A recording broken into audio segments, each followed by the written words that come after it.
Welcome to your Daily 5 for Thursday, June 8th, 2023. As many of you are no doubt aware, because the news coverage around the announcement has been nonstop since Monday, in their WWDC keynote at the very end or at the tail end of the keynote, Apple announced the long-rumored and eagerly awaited Vision Pro headset. Not that I don't think anybody said it was going to be called Vision Pro. I think there were a lot of other names that were floated around, but not that. But in any event, this is their AR, VR, mostly AR headset that is going to work with the Vision OS to apparently deliver the future of AR, VR headset experiences. And if you've read any articles, they generally veer somewhere between this is the next thing in AR, VR to this is a DOA product that no one's going to buy and will be seen as a massive failure for Apple. And honestly, I don't think Apple has any intent on most people ever buying this headset. This feels like it is directly aimed, and it's in the version that's going to be out next year, at people who are either developers for this type of platform or hardcore enthusiasts of either Apple or AR, VR. That's who I expect to spend this kind of, you're talking about north of $3,000 at, $3,500, $3,600, and with tax probably much higher. That's who's going to buy this thing. But I do think that this feels like it is Apple's, even though I've read stuff where it said they wanted this headset to be further along and that they had bigger ambitions for it, I don't know that that really even matters. I think the idea with this is to lay the foundation for what's going to come next.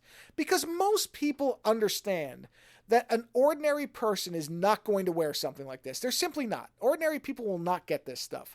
What most people want is essentially what have been called the AR, VR spectacles. Now, most people position that as like a pair of Ray-Bans that have the same type of technology as this.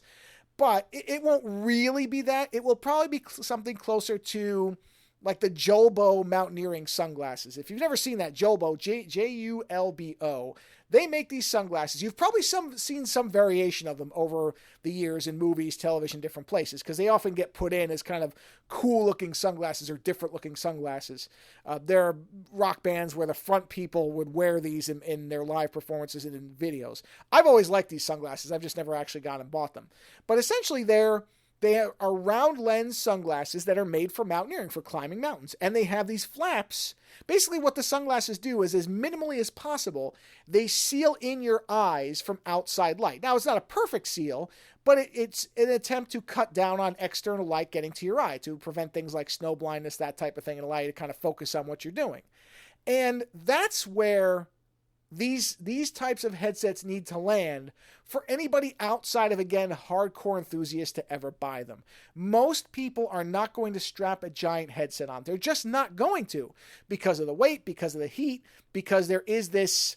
I mean, I've read people who've tried this thing on and they said that they were happy to take it off because they started to have a weird feeling around their eyes. Well, of course, because your face is not used to being sealed in that way. So you're not going to wear it like this and not have some kind of impact. Forgetting the motion sickness and all the rest of it, I'm sure they'll solve that.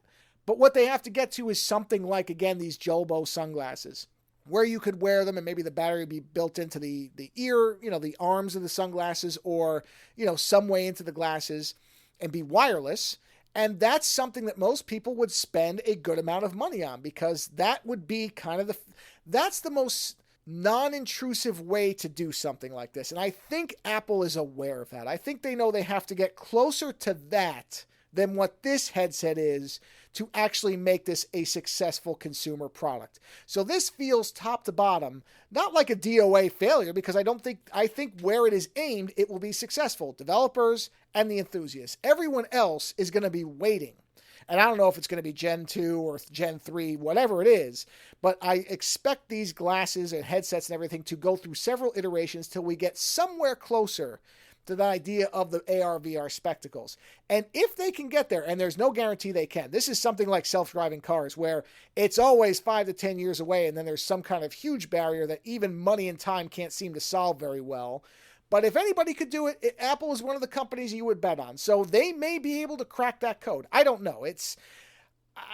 I have a lot of skepticism over this ever being a mass market category. But if there's one company that I would expect, or one of the companies I would expect to be able to do it, Apple is definitely one of those, because they've done this kind of thing before. So we're way too early on to really know for sure. But I'm not going to write this product off, nor am I going to say it's going to be the savior for AR, VR. We'll just have to wait and see. Later.